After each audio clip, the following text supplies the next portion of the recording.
Hello and welcome to the Small Business Briefing. I'm Brian Kelly, CEO of the Small Business Association Michigan. Good afternoon. Thanks for tuning in today. I'm Sarah Miller, Vice President of Marketing and Strategic Communications. We have quite a few things to talk to you about today. And the first up is the Fortune 500 list is out. There's some ups and downs related to businesses headquartered in Michigan. Yeah, so it's always kind of a point of interest in we have a lot of like big companies headquartered in Michigan and cool histories to them. Some of them started out as family businesses. And I always like to say, like names like Stryker, Kellogg, Ford, Dow, Gerber, these are multinational corporate names to most of the world. To us, those are family names in Michigan. But the Fortune 500 list has some kind of big moves up and down, and probably the biggest hit to Michigan's list is that Kellogg had split off from its snacks division, which is the really the high growth part of the company. So Kellogg's still in Battle Creek, but Kellanova, which is the kind of spinoff of the snacks division, now headquartered in Illinois. And and that one was at the last point, like Kellanova is 272, but now it's on Illinois' list, not Michigan's list. The Kellogg, the cereal company, Kellogg is no longer on the list because it's a sales-based list. The other one that dropped off the list was Jackson Financial or Jackson. It's a life insurance company that's headquartered in Lansing. That had a really bad, it's kind of a really big drop in revenue, 78%. So huge decline. So it dropped off the list as well. Looking at the five biggest revenue businesses in Michigan, they remained in the same order that they were previously in terms of their ranking relative to the other top ones in Michigan. So Ford Motor Company number one at 176 billion. General Motors number two at 172 billion. Dow number three at 44 billion. Penske number four at 29 billion, and Lear Corporation number five at 23.5 billion. So that's the Michigan's top five, but of course those top five are spread throughout the Fortune 500 list. And then DTE had dropped back quite a bit. Remember, this is rankings based on revenue. So they were 212, now 318 overall.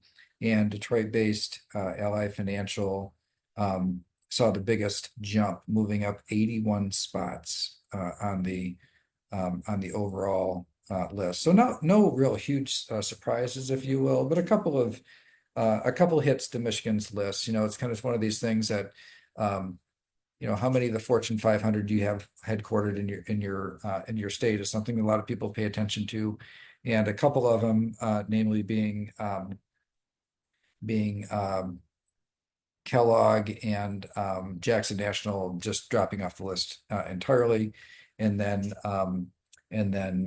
so many of the others staying kind of relatively in order, even if they moved up and down relative to the entire list, in order to compare to the others in Michigan. All right. Well, thanks for the report there. Let's talk about a package, an economic development package that's before the legislature. Can you walk us through what that entails? Yeah, and this is one that SBAM is. These incentives tend to be focused more on bigger businesses, so they're not the sorts of things that we get involved in terms of taking positions or working through the process. In some ways, we look at particularly this SOAR fund, so the Strategic Outreach and Reserve Fund. That fund was something that was created, and it was kind of like individually funded every year.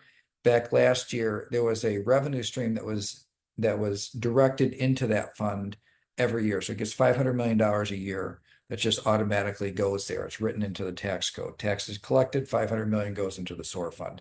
So the question is, how does that money get spent? And so one of the things that one of the reasons that we look um, somewhat sideways at this, no matter how they spend this money, is because you might recall that this was put in place at the same time they took away the income tax cut from individuals and small businesses. So the individual income tax rate, it dropped back temporarily, then they increased it. At the same time, they increased the rate back up to 4.25%.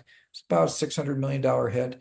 They also directed income tax revenue of 500 million directly into this fund for big business incentives. So um, it's the sort of thing where we don't oppose big business incentives per se, but the fact that this was put in place at a time when they were taking away something from individuals and small businesses makes it the sort of thing that, regardless of the details around it, it was not something that we would endorse.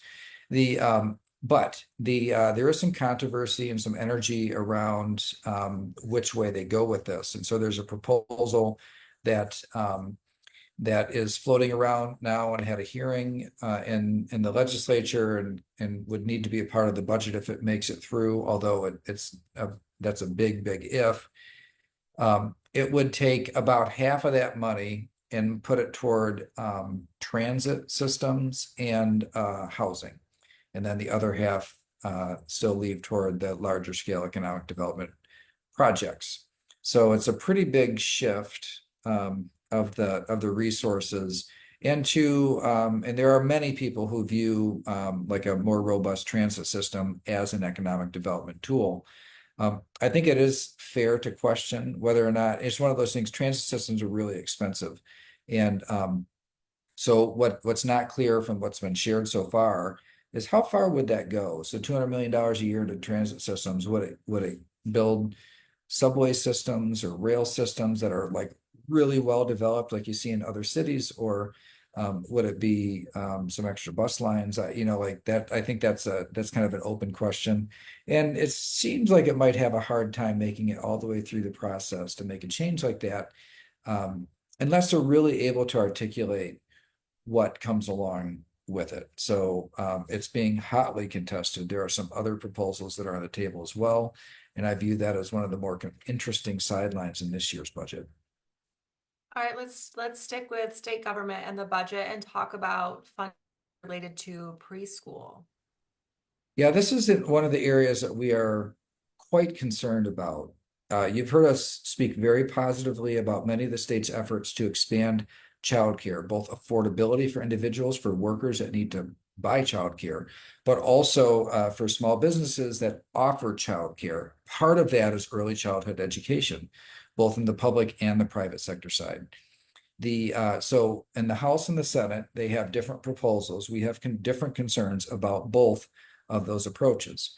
One of them is that in the House side, they're requiring or they propose to remove an allocation today that says 30% of the early childhood education allocations from state government need to go to private sector providers.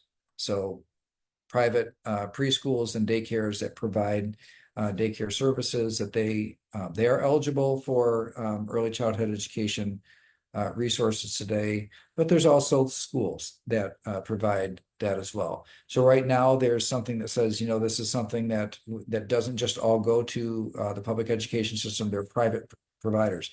Why would that be important? It's an important part of the infrastructure of private daycare is early childhood education. If you take that piece away from them, the whole financial model around providing the rest of daycare that they provide becomes much more questionable in terms of its sustainability. It's also a concern that one of the other concerns that we have is that in the public educations, if you make it all in the public education system, that there are some people that they don't send their kids early to something that's like institutional type, looks and feels like institutional education. So what ends up happening is you take more people out of the workforce. So we're worried about the sustainability of childcare, but also taking options that that many families prefer over daycare and early childhood education that looks and feels like a public school.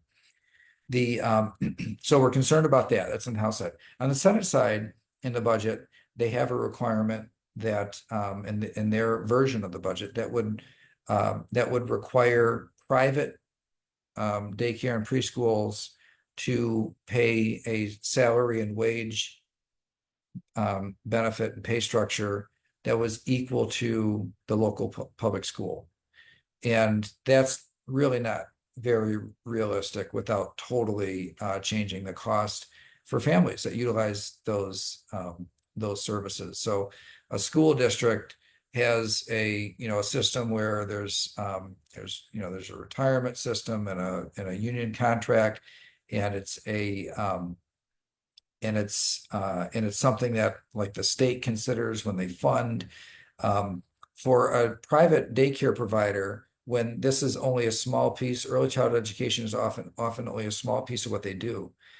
The idea that because they have this small piece, that they have to do everything according to school union contracts, that would that really would change the financial model such that they would have to raise their prices so much on families that already can't afford these services. So we're worried about the impact that it would have on the sustainability of daycare operations, and that it might reduce the availability of daycare in the first place.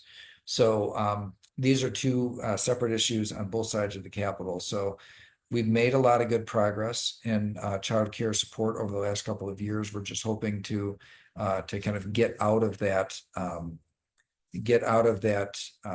cycle here where they're trying to make private providers look like big institutional providers. And that is it really is something that is not I think sometimes is lost on the system, is that there are many families and cultures that just do not like to send their kids to school before kindergarten. And things that are offered by schools, if you create a system that really makes everybody look and feel, or kind of directs all the resources and there, then it probably will diminish the workforce availability when people just decide that they're not going to send their kids to school at age 3. And that's so we're concerned about this in several fronts, but we have made some good progress. Had a lot of conversations with policymakers, and really our ask is pretty simple: don't mess this up. Like, we're not asking them to change it, we're asking them to keep it the same in terms of the allocation to the private sector, and also not requiring the local school district union contracts to dictate the terms of employment on the private sector providers. All right, well, thanks for going into detail. It's one of those things that always maybe looks good on paper, but when you really get into the details, it's a lot more complicated. On an earlier show, you talked a little bit about electrification and some of the complexities happening there. And now the CEO at General Motors seems to be backing off on their goal to be all electric by 2035. What did she say? Yeah, this was a bit of a surprise, not a surprise that obviously every automaker is questioning the market's willingness to move to all electric as fast as government policy would want to see that change happen. And General Motors had made a very bold statement before: by 2035, our entire fleet is going to be all electric. And it raised a lot of eyebrows. Like, wow, I mean, that's a big and massive change. And there's so many things that would have to happen in order to make that even possible. And so what was said was that, let me see if I get I didn't write the exact, I didn't copy the exact quote down, but basically it was that that the market or the customers will determine how quickly we get there. So it wasn't backing off from the goal. They're saying, look, we're going to go all electric still. And they're still hoping to do it by 2035. But really, ultimately, it's going to be the customers, the consumers that are going to decide that, which was a wonderfully market-driven type of a statement to make. And it was kind of nice to see the idea of consumer preference and consumer demand inserted back into this question, because it really, as a practical matter, that's a fact, right? It will be consumers that decide how quickly they adopt this technology, and it can't be just predetermined in that way. So it was really kind of the I would consider the latest kind of chink in the armor of all electrification of everything, as people look at the realities of there's not going to be enough copper, the technology about charging, how fast it happens, and how many stations there are, and what it takes to invest in that type of infrastructure, and how far we are behind goals if 2035 is when things go all electric, how expensive electric vehicles are to purchase, and also questions about the carbon footprint of making them, if your goal is to reduce carbon, which is cost to make them in the first place, in addition to the cost to the consumer. All of these things kind of coming to a head, and just the overall demand is down. And so the market is kind of pushing things back on a schedule that has to reckon with consumer preferences. And so it was, I thought, frankly, for me personally, I found it somewhat refreshing to see the CEO of a major company give a nod to market preferences, that we can't just predetermine for the consumer ahead of time on these sorts of things. It's great to give options. It's great to develop technology. There is definitely a growing market out there for electric vehicles, say today compared to 10 years ago, is undeniable. But this idea of kind of forcing everybody to the same place on a predetermined time schedule, I think was pretty unrealistic, and people are starting to get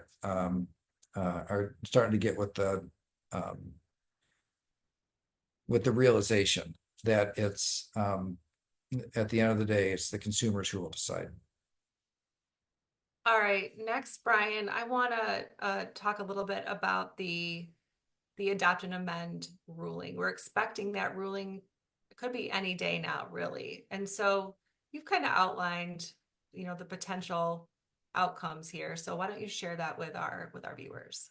Yeah, so this is on whether or not minimum wage gets increased, and whether or not there's expanded paid sick leave requirements on all businesses, including for part-time employees. This is a decision that, back when it first made it to the Supreme Court, I had suggested that it will be toward the end of their session, when they normally release big decisions. That would be June. So we're expecting sometime this month. I would, if I were a betting person, I would say it's going to come on a Friday. I suppose it could be tomorrow. I think it's more likely that would be later in the month on a Friday that this decision will be released. But the decision is whether or not the law that dictates what minimum wage is today, passed back in 2018, was passed legally or properly or not. Because it's a process question, because it's a question of process, not the individual merits of what's in the law, it limits the number of different directions that it could go. So here's the three ways that I think this decision could come down. Number one is the Supreme Court says the legislature does in fact have the ability to amend statute that is enacted through citizens initiatives, citizen-led referendums. So it's a constitutional vehicle.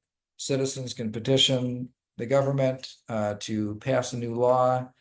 It can either go to the ballot, or the legislature can adopt it. If the legislature does adopt it, they can later amend it. The Supreme Court could say, yep, the legislature can do that. And then it means status quo. It means nothing changes. Everything just stays how it is today.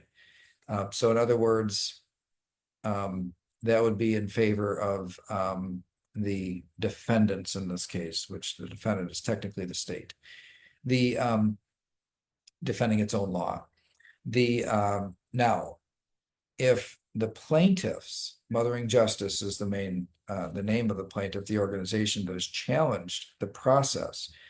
Because it's on process, it's all or nothing. Either all of the law is struck down or all of the law is accepted. The Supreme Court is not looking at saying, oh, tipped minimum wage or regular minimum wage or paid sick leave. This one's okay, that one's not okay. They're not looking at it point by point. It's either all of the law is okay or all of the law was improperly passed and therefore invalid. If so, the second thing is that it gets declared invalid, and it's invalid immediately, where the legislature just, or where the Supreme Court says, look, the law was not passed correctly, and as of right now, as of the minute this decision is published, it goes back, it reverts back to as though the legislature never passed it in 28 in the first, in 18 in the first place. That means that the tipped wage system in restaurants would be phased out very, very quickly. So it'd be just regular minimum wage. That regular minimum wage would go from 10.33 to about $13 an hour. And all businesses, including those with fewer than 50 employees, would be subject to minimum paid sick leave requirements. And there's a very complex and administratively burdensome system for implementing that. It's very, very complex. So they could say it's invalid, effective immediately. Or the third thing is they could say it's invalid. However, this change is not effective immediately. It's effective at some point in the future, say January 1st, 2025, something like that. And what that would do is it give the legislature an opportunity to amend it in a different way, I suppose, just a later amendment to make any adjustments. It will be extremely disruptive to many industries in our state if current law is struck down. So the options are it doesn't get struck down, it gets struck down in its entirely immediately, or it gets struck down in its entirety on some future date. Those are our three options. If I were betting, I think that it's probably going to be a close decision, and I think the decision is, again, if I were betting, I'd say that it's probably going to be to strike the law down based on kind of philosophical knowledge of those who are making this decision. So if it gets struck down, I do think that they probably would be afraid of the calamity that would be caused in the marketplace if they made it effective immediately. I think probably they would give some time, but these are guesses. I don't really know how it's going to go. I don't think it's probable that the decision goes in favor of the businesses, status quo. I don't think it's probable, but I also don't think it's impossible. I think that there's a chance that the current law is upheld. I think there's a chance that it is struck down, but there's time given. I would hope that they wouldn't strike it down and just say, hey, everybody, figure it out. It's in place right now. You better adjust your systems immediately, because it will take some substantial time to get this right. Well, thanks for laying out those three scenarios. We will absolutely keep our members updated as soon as the ruling comes out.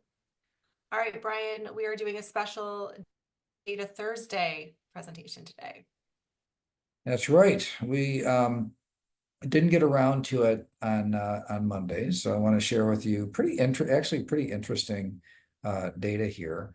And the first is that this probably won't be a surprise if you think about it, but renters are staying put more. So you see those that are planning this first set of columns, those that are planning to stay in their rental situation for 12 months or less. You've seen that go down, and you've seen all the other categories go up. So over the last 4 years. And again, not surprising that people are with where interest rates are, what's happening with market inventory, that renters are staying put. Here's just a look at what's happening with rates. It's comparing the 30-year fixed rate to the 1.5 arm or the 5.1 arm. So this would be an arm stands for adjustable rate mortgage. So this would be a rate that would reprice. And my first throughout the life of the loan, my first mortgage in the 90s was an adjustable rate mortgage. And I caught it. I got into the mortgage at the high point, and every time it adjusted, the rate went down. So it was perfect. I never even had to refinance it. So at this point, a lot of people are choosing adjustable rate mortgages because there's a perception that we're at or near the top of the market. Personal income, wage, and salary disbursements. It's just, I wanted to share this because really wage growth that had been declining, if you're to look at this area here, these orange kind of month by month increases, these increases as compared to a year previous, those were on a downward trend. The last few months, it's been kind of inching back upward. And so that would be kind of an argument against inflation being moving in the right direction, but it's kind of a mixed bag because here as we see personal consumption expenditures are actually went negative last month. And that's that's not terribly unusual, as you see in January they were negative. You'd look back in August of the previous year, they were slightly negative.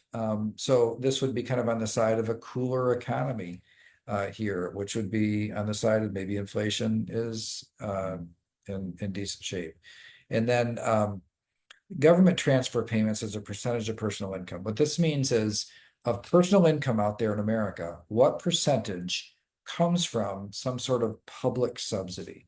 And that, as you can see during the pandemic, you see where it really spiked up. So money from the government was a big percentage of personal income during the pandemic. It went back to kind of more normal levels, but still historically pretty high, and about as high, almost as high as it was during the Great Recession, when there was more reliance on the government because the economy was so bad.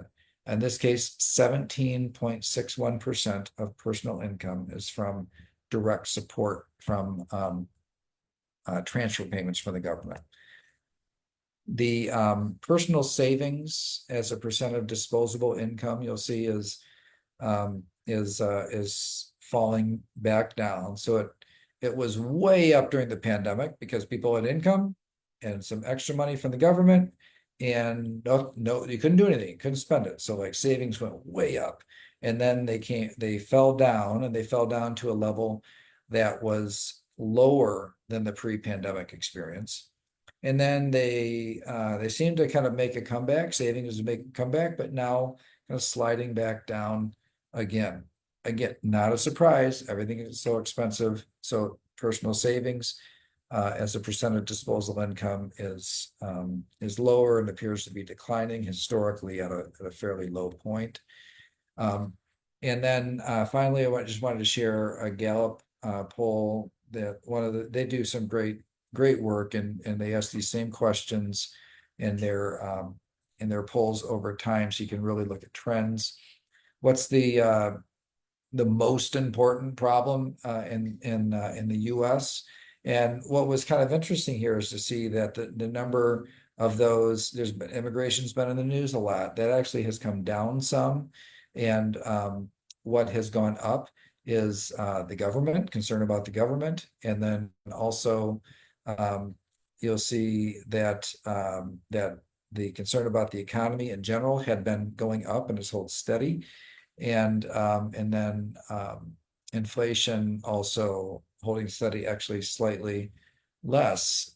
So pretty, not big moves here, pretty consistent, but the biggest change was a little less concern about immigration and more concern about the government, which is a big, it's hard to tell exactly what that means. That's a big category, the government. But I thought a pretty interesting data set this week and just illustrates yet again the crosswinds in the economy. So hard to figure out what direction that it's going.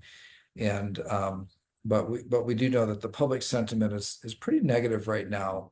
And I think that that's probably, of all these different crosswinds, probably the thing we ought to pay most attention to is how people are feeling about their own situation. All right, well, thanks as always, Brian, and thanks everyone for tuning in today. We will be back here Monday at 3 p.m. Have a great rest of your week. Thanks, everybody. See you on Monday.